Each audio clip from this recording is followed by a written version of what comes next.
Fala pessoal, a paz do Senhor Jesus para você. Vim aqui em mais um episódio do meu, do seu, da Rafa, do nosso Café com Debate, porque aqui, Rafa, é um local seguro para que a gente aprenda e seja instigado a frequentar a EBD mais próxima da sua casa. Isso é um prazer ter vocês aqui de volta. A gente está começando, eu e a Rafa e vocês, uma nova temporada, um novo trimestre. Eu tenho certeza que, assim como a gente, você foi alcançado, renovado, você foi cheio de conhecimento e testificado pelo Senhor de que Ele é bom e a sua misericórdia dura. Não é isso, Rafa? Amém, é isso aí. Então, vem com a gente, curte, compartilha, comenta, nos dê sugestões do que vocês gostariam que fosse melhorado, né? Do que vocês gostariam que fosse mudado. Estamos iniciando um novo trimestre, como você já falou.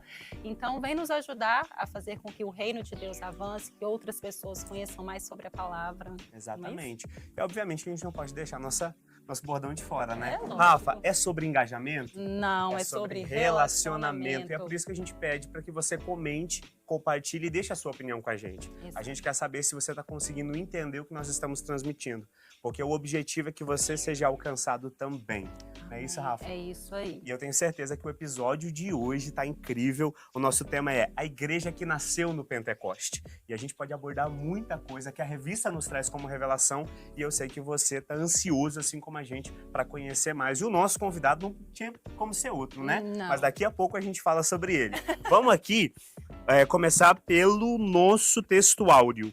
E ele diz assim: e todos foram cheios do Espírito Santo e começaram a falar em outras línguas, conforme o Espírito Santo lhes concediam que falassem. Rafa, vem com a gente na nossa verdade prática. Sim, a nossa verdade prática vai dizer assim: a igreja nasce no Pentecoste capacitada para cumprir a sua missão. Profundo. Uau. Muito profundo. Isso aí. Exatamente. É isso aí, Rafa. Continua pra gente agora e aborda pra gente um pouco sobre a introdução da nossa lição de hoje. Fala pra gente por onde a gente vai passar. Ah, sim, claro. Nós temos alguns objetivos, né? Nós vamos aprender sobre a natureza do pentecostal. Nome difícil, né? Pentecostalismo bíblico. Nós vamos enfatizar o propósito desse pentecostalismo bíblico, sempre, e também aprender sobre as características desse mesmo pentecostalismo bíblico, sempre bíblico. Exatamente, para a gente ganhar tempo, mas também já apresentar para vocês quem está com a gente hoje. Ele é nosso pastor, grande homem de Deus, ele que maneja a palavra e tem a nos acrescentar em graça e conhecimento. A gente está falando dele, né, Rafa? Com certeza. Pastor Gileade. Pastor, muito bem-vindo, é um prazer ter o senhor aqui de volta e fique à vontade. Obrigado por me receber aqui mais uma vez, a todo o pessoal aqui do Café com Debate. É um prazer estar aqui e poder compartilhar, conversar a respeito da palavra de Deus. Amém. Isso aí, pastor. Então, nós encerramos, né, um trimestre na semana anterior, né, e nós estamos iniciando um novo trimestre. Encerramos um trimestre em que aprendemos muito através do Evangelho de João, o Evangelho profundo.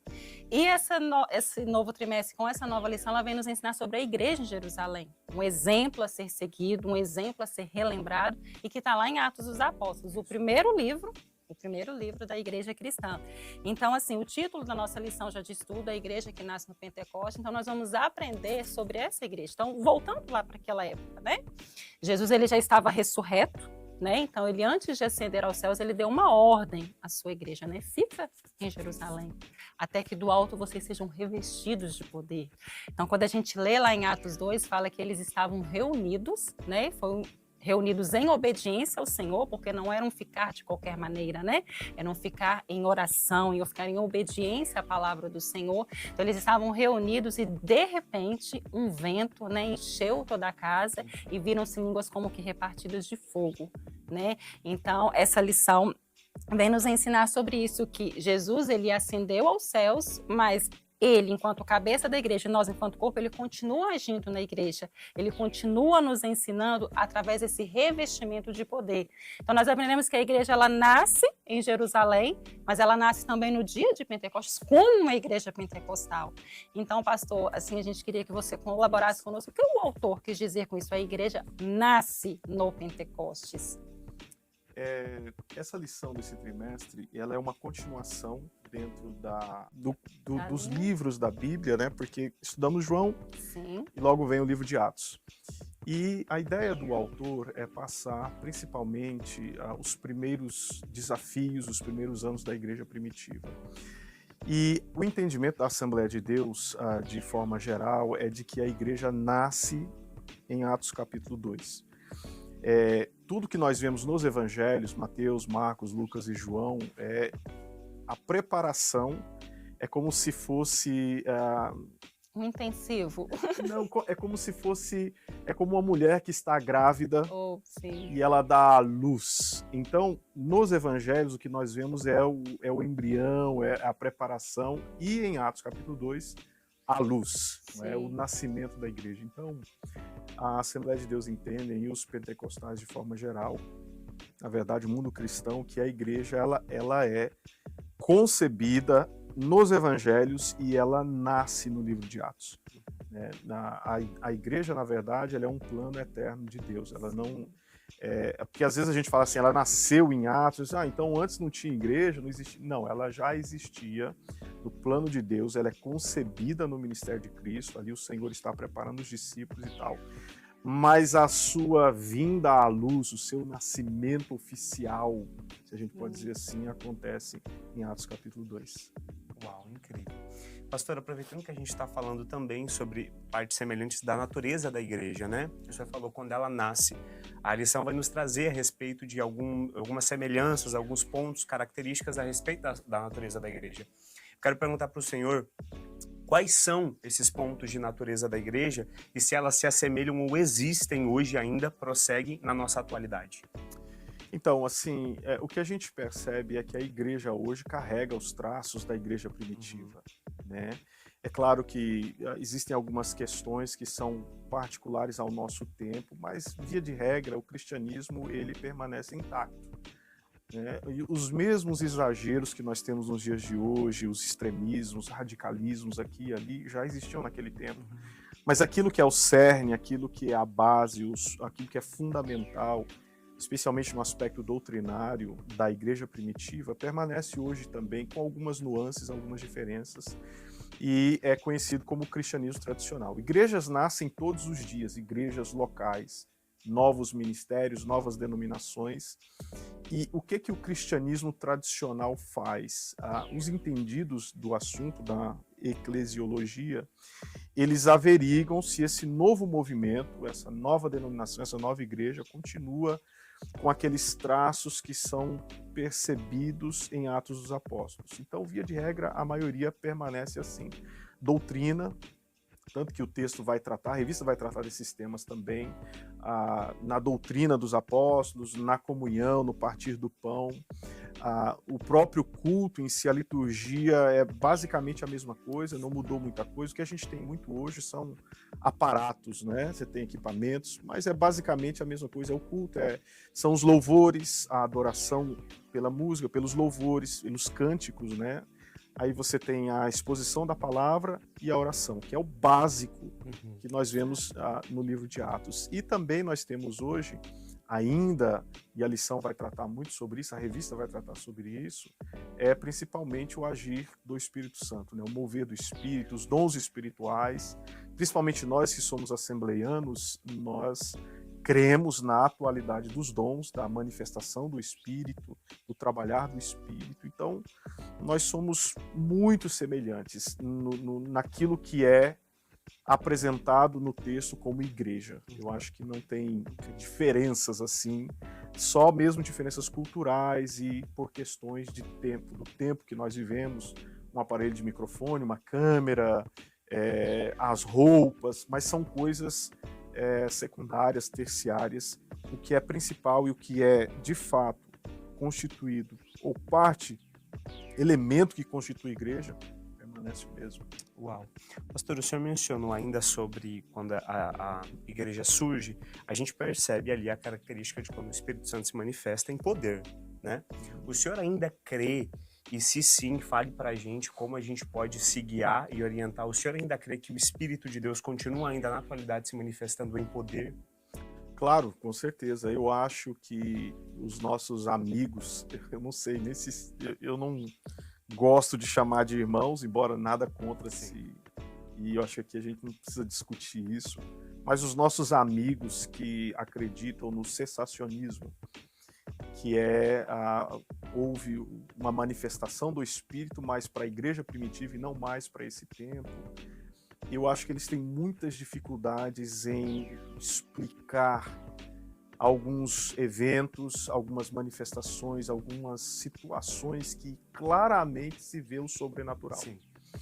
Então, assim, o ônus da prova, eu acho que estão com os cessacionistas mais do que nós, que cremos na atualidade do poder do Espírito. A Assembleia de Deus, eu sou assembleiano, sou pastor pela Assembleia de Deus, e a Assembleia de Deus ela é muito firme nesse posicionamento de que o Espírito Santo continua atuando hoje da mesma maneira que atuava naqueles dias.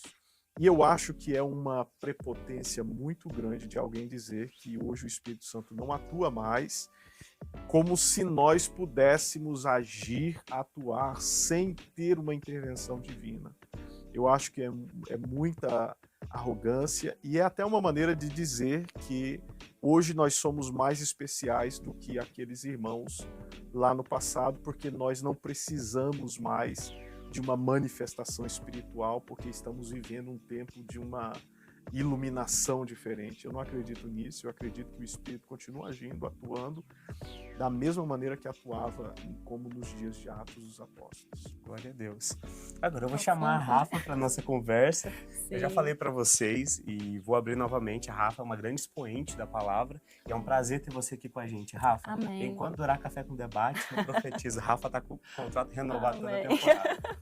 Rafa, ainda sobre essa questão da manifestação do Espírito nesse momento, existe uma parte onde vai nos esclarecer dizendo que houve um vento, obviamente impetuoso, né? Explica pra gente o porquê que é citado dessa forma, de onde veio, o que é esse vento? Então, Deus tem as suas maneiras, né, de se manifestar. O vento, ele é considerado um símbolo do Espírito Santo. Então, eu acredito que essa frase, né, anterior à manifestação, eu não sei nem se seria anterior à manifestação, porque eu já entendo que já é uma manifestação, né? É como se o Espírito Santo já estivesse falando assim: eis meus discípulos, ei meus cristãos, vocês estão me buscando e eu tenho a soberania, a liberdade de agir como eu quero, assim como o vento. A gente não controla para onde o vento vai. A gente não fala venta mais para a direita ou venta mais para a esquerda. Então ele tem liberdade. Assim é o Espírito Santo. Então é como se ele dissesse: eu estou vindo até vocês para capacitar vocês, né, para cumprir o meu propósito. Porque nós, né, como o pastor mesmo expôs, nós não conseguimos cumprir o propósito de igreja sem uma capacitação e sem a presença do Espírito Santo. E essa capacitação não diz sobre mim, sobre você, sobre o pastor, ou quem está nos assistindo. É sobre nos revestir para propagar o reino. O objetivo é esse. Então, assim, se há um coração rendido em oração, se há obediência à palavra do Senhor, então o vento vem repentinamente, profundamente, nos capacita para cumprir o ser igreja. Eu falei para vocês que isso aqui é um local seguro, né? Eu sei que vocês estão recebendo. Pastor, a Rafa mencionou sobre a questão do Pentecoste. Eu queria que o senhor abordasse um pouco mais pra gente o que é, diante da Bíblia, o Pentecoste bíblico. Então, a Rafa falou uma coisa interessante, e todas as vezes que Deus inaugura uma nova era, um novo momento, sempre há um sinal notório.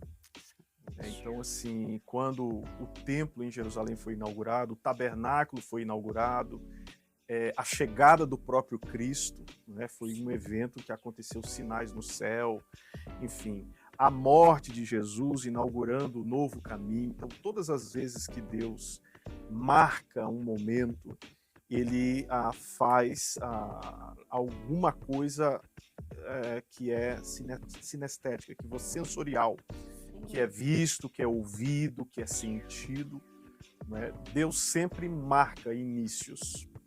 Então, a descida do Espírito Santo ali marca, Deus está marcando, porque alguns críticos dizem assim: mas hoje a gente não tem um vento, não tem fogo na cabeça de ninguém, então aquilo lá foi um momento específico e não acontece mais. Ora, basta entender que o Senhor está inaugurando uma nova era ali, e o Senhor trabalha de diferentes maneiras, e hoje Ele marca momentos também nas nossas vidas ou em determinadas situações, enfim. O Pentecoste bíblico, ele tem pelo menos dois, e a lição vai tratar, especialmente a primeira lição, ele tem pelo menos dois aspectos. Número um é com relação ao seu propósito. O propósito do Pentecoste, da chegada do Espírito e da permanência dele, do agir dele na igreja é, número um, ajudar a igreja na missão ou no propósito de adorar.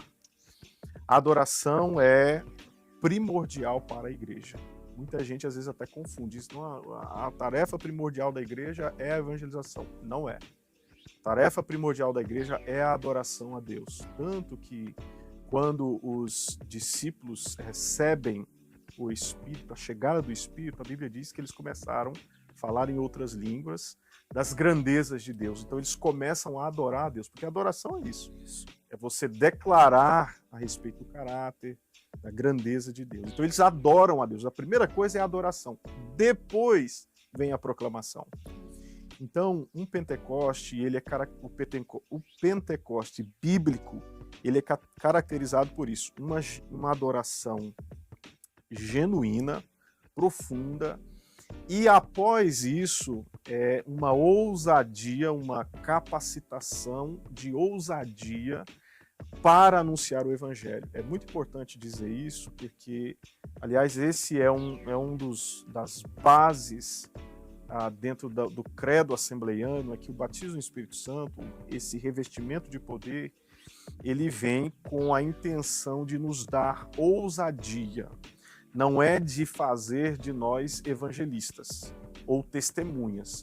Nós já falamos, mas com a chegada do Espírito, isso lhe traz uma nova ousadia. Uma ousadia que não é comum sem esse revestimento de poder. Então, o que a lição vai mostrar para nós é isso, é que basicamente os dois elementos que constituem um Pentecoste bíblico genuíno é uma adoração profunda e uma ousadia para testemunhar, ou uma ousadia no testificar o Evangelho. Então é isso que a gente vê em Atos capítulo 2, a descida do Espírito Santo, falando das grandezas de Deus, e logo Pedro se levantando com ousadia, um homem que há poucos dias estava escondido numa casa, agora você vê ele diante de uma multidão de pessoas.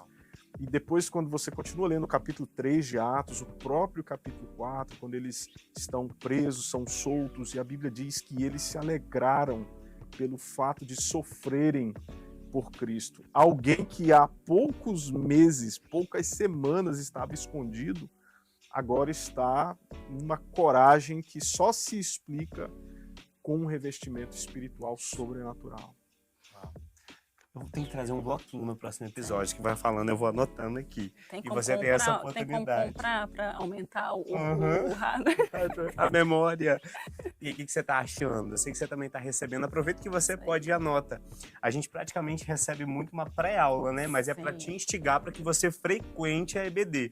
Não se esqueça disso. Pastor, nós temos um quadro que a gente vai apresentar agora. Você pergunta e a gente responde. Eu queria pedir, daqui a pouco o pessoal vai soltar aqui pra gente, já. Um dos nossos irmãos ali parou a gente e te fez uma pergunta. O senhor topa responder? Claro, com prazer. Amém. Vamos lá. Oi, pessoal do Café com Debate, tudo bom com vocês? Eu tenho uma dúvida. Em Atos 2 fala sobre a descida do Espírito Santo, as pessoas foram cheias e foram batizadas. E aí começaram a falar em outras línguas. Que línguas eram essas? Como eles entendiam essas línguas? Como tudo aconteceu? Eu tenho essa dúvida.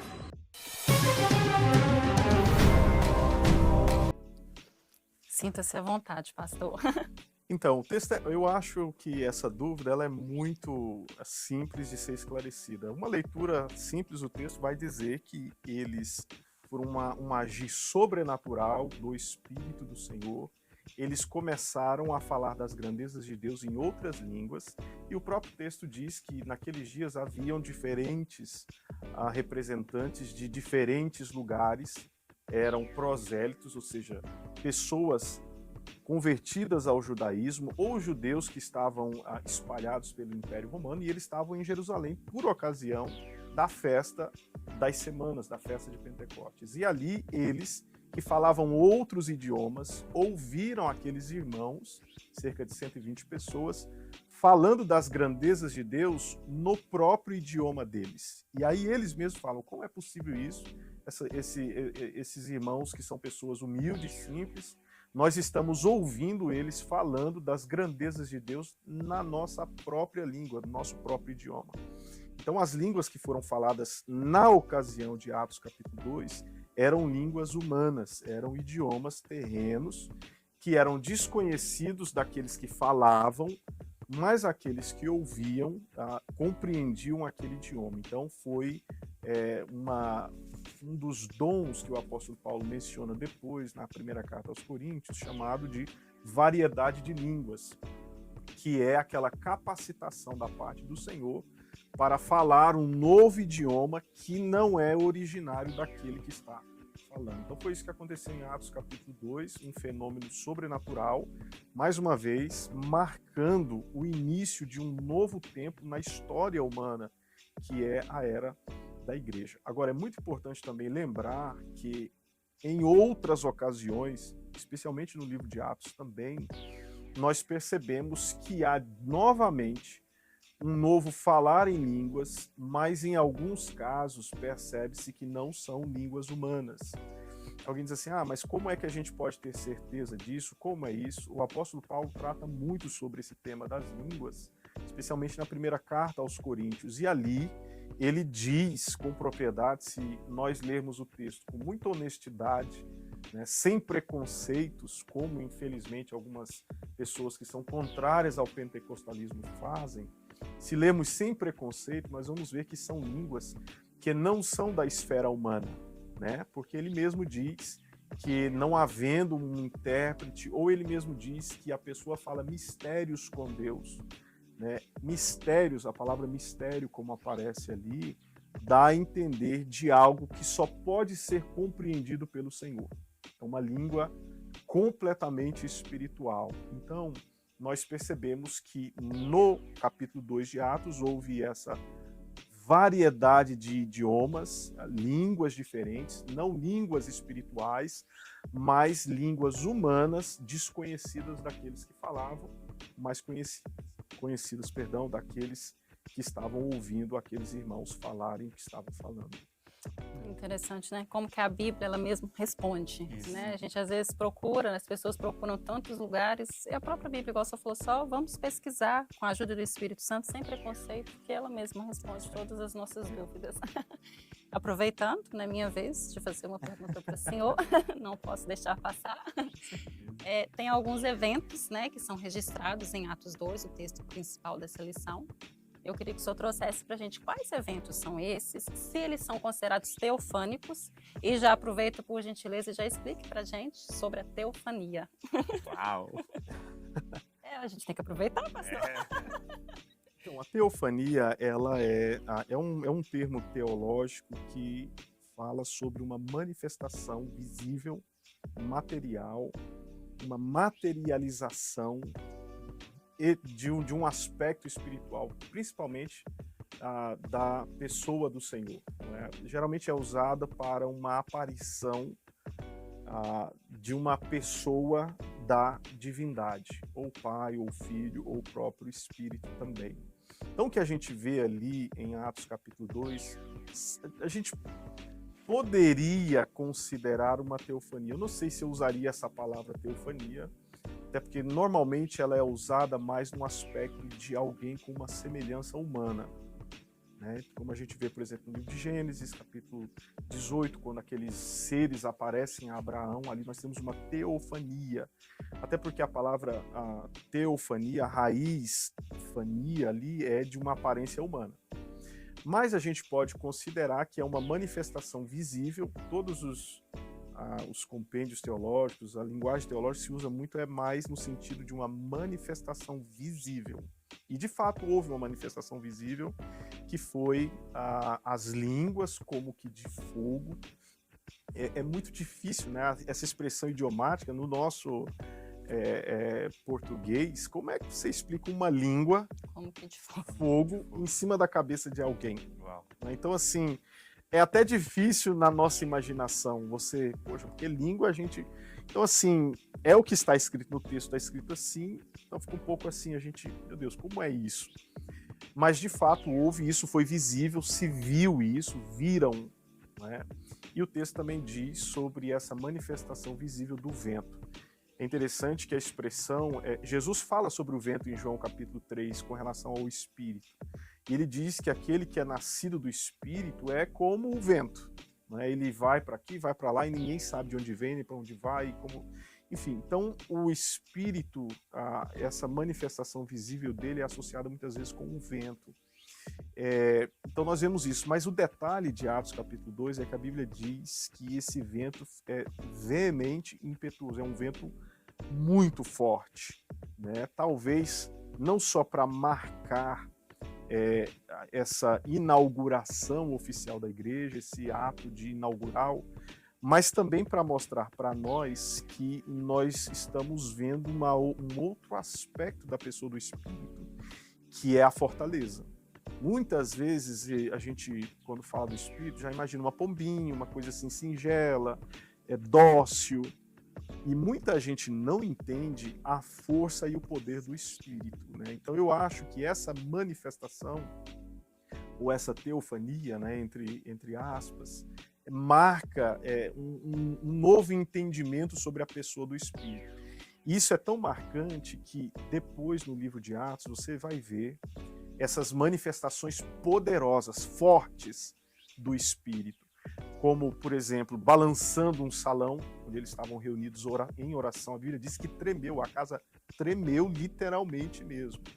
Depois diz que quando aquele casal tentou enganar a igreja, a liderança da igreja, a Bíblia diz, Pedro olha para eles assim, você não mentiu aos uns, vocês mentiram ao Espírito Santo. E ali na mesma hora, eles morrem. Não é? Então, assim, a ideia é mostrar esse novo aspecto de um espírito de poder e de fortaleza. Paulo depois, até falando com Timóteo, diz assim, Deus não nos deu espírito de timidez, mas de fortaleza, de poder. Então, uma das coisas que eu acho que nós, como igreja, precisamos entender é que para ser igreja, para agir como igreja, para implantar igreja, para anunciar o evangelho, para agir como igreja, nós temos que fazer isso na força do Espírito, não é? Paulo diz em Efésios 6, falando sobre essa batalha espiritual, ele diz assim, fortalecei-vos na força do seu poder. E ele está falando do Espírito ali, porque ele vai falar das armaduras e é tudo ligado ao Espírito. Então, às vezes a gente hoje olha muito no aspecto dócil, gentil, e não que o Espírito não tenha a sua gentileza. Eu já ouvi muitas vezes as pessoas dizendo, não, ele é gentil, ele vem assim calmo, sereno, tranquilo e tal. Bom, ele age assim também, mas o que a gente vê em Atos é força, é vento forte, é impetuoso, é como se fosse o vento de um furacão.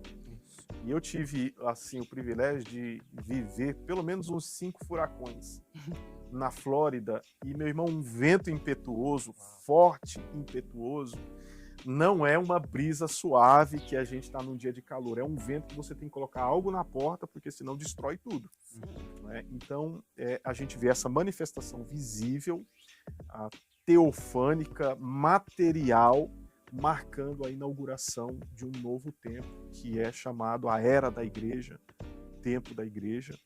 E aqui entre nós, que eu espero que termine logo com o arrebatamento da igreja. Amém.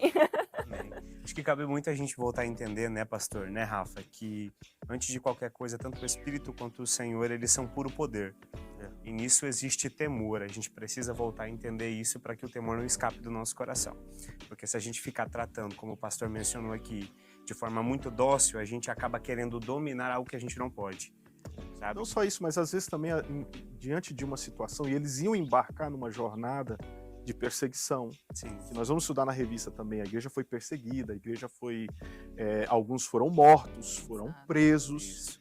Se você não tem consciência de que você está ali energizado, eu não gosto muito dessa palavra, mas é a que tem hoje nos nossos dias, empoderado, revestido por algo dócil, dificilmente você vai encarar isso daí.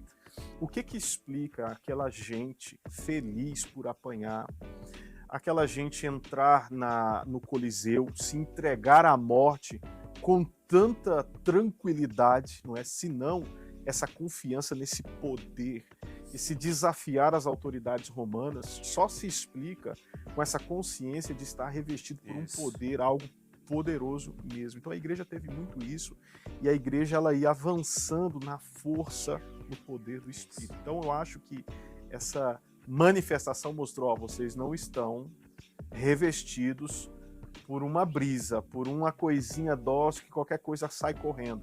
Não, é um espírito de poder. Exato. Então vá com ousadia. E eu, olha, só de quando você fala língua estranha, você sente a presença de Deus, você fala língua estranha, meu irmão, você sai dali querendo arrebentar com o inferno. Né?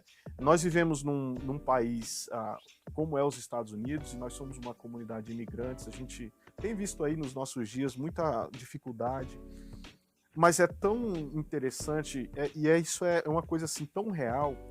Eu abro meu celular, vejo as notícias sobre imigração, falo, cara, estamos enrolados. A igreja, com muitos irmãos, numa situação assim de risco. Sim.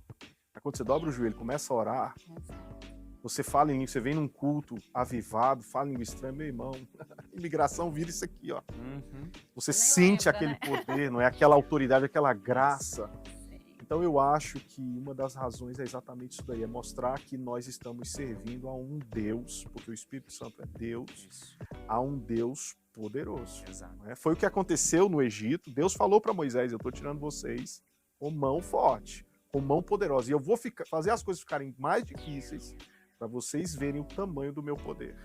Então eu acho que o poder, essa coisa forte, vem para mostrar para nós que nós estamos lidando com alguém que é Deus de fato. Já fomos orientados pela palavra, né? O céu é tomado à força. É a força e não a emoção.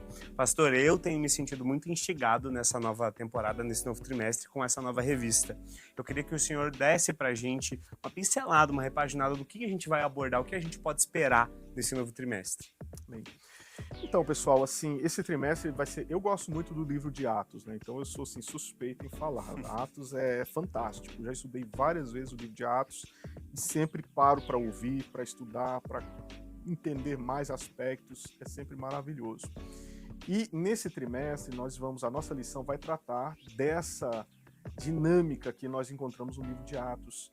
O crescimento, a inauguração da igreja, o crescimento, o desenvolvimento da igreja, os desafios que a igreja viveu e enfrentou, e como ela superou esses desafios e ela continuou de pé, apesar de desafios, muitas vezes, a ótica humana, até impossíveis de ser superados. Né? Então, eu acho que esse trimestre caiu numa hora exata, eu acho que a igreja precisa muito disso. A igreja em todos os lugares onde nós estamos vendo aí rumores de guerra, situações de medo muitas vezes, de preocupação, e estudar o livro de Atos é uma injeção de ânimo novamente para o povo de Deus. Não é uma injeção de ânimo para o perdido, mas para o povo de Deus, porque ele é um livro escrito para a igreja. É interessante, se você começa lendo o primeiro capítulo, ele já começa dizendo assim, eu vou escrever para você as coisas para você ter certeza, não é, Teófilo? Eu comecei a escrever Lucas, né? Eu comecei a escrever e agora eu vou terminar escrevendo a continuação da história para você ter convicção, essa confiança no que você já tem conhecimento. Então, ler o livro de Atos, estudá-lo outra vez, é aumentar, é uma pílula grande, né? Um miligrama grande de confiança, de fé em Deus, principalmente diante de desafios. Então, assim, quem não vier esse trimestre vai terminar o trimestre, daqui a 3 meses vai estar fraquinho. Isso aí.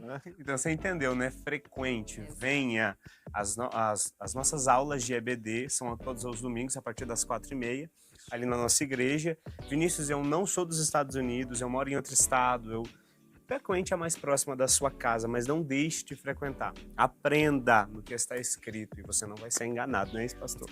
Pastor, eu queria mais tempo, a gente chegou no final. Muito obrigado pelo senhor ter vindo, compartilhado isso com a gente. Eu creio que o senhor também vai estar com a gente nas aulas e tudo. Claro. Então, se você quiser vir, conhecer o pastor, conhecer a nossa igreja, fique à vontade. Você vai encontrar eu e a Rafa pelos corredores. Sempre. Fique à vontade. A gente tá todo mundo ali para te receber, ok? Pastor, eu vou servir agora o café, porque a gente foi pro debate, né, Rafa? Claro. Agora a gente vai pro café. Enquanto eu sirvo o café para vocês, eu queria pedir para o senhor olhar para aquela câmera e deixe uma palavra de esperança para quem tá assistindo. Amém. Pessoal que está em casa, ou no carro, ou onde quer que seja, eu queria lembrar a você que nós servimos a um Deus poderoso, que apesar dos desafios e as dificuldades que são comuns da vida, dia a dia, o próprio Cristo disse que no mundo nós teríamos aflição, mas conhecendo a pessoa do Espírito, que é o nosso Consolador, que é aquele que anda conosco, que está em nós, que nos orienta, nos inspira, nos reveste, eu acho que entendendo e vivendo isso, você vai viver aquilo que Paulo disse, nós somos mais do que vencedores.